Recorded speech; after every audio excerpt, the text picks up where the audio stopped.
Természetesen a nők is lehetnek jó vezetők. Figyelj, az az igazság, hogyha őszinték akarunk lenni, hogy bármennyire férfiként szemlélem az életemet, és szeretem azt gondolni férfiként, hogy hú, de különleges vagyok, és olyan fantasztikus vagyok, de valójában a hölgyek mindent meg tudnak csinálni, amit egy férfi. Mindent. Sőt, a férfiak nem tudnak gyermeket szülni, tehát maradjunk abban, hogy igazi hátrányban vagyunk. Nem is az a kérdés, hogy meg tudják-e csinálni, és meg is csinálják.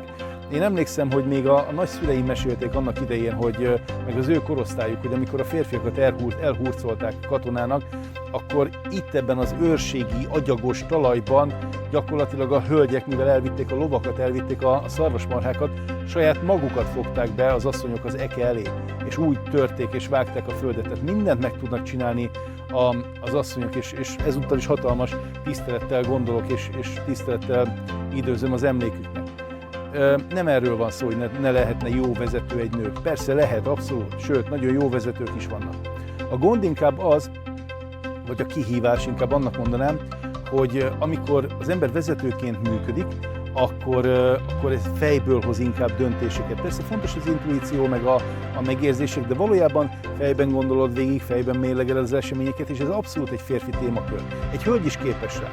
De a hölgyeknek a legnagyobb előnyük az, hogy a szívükben vannak benne.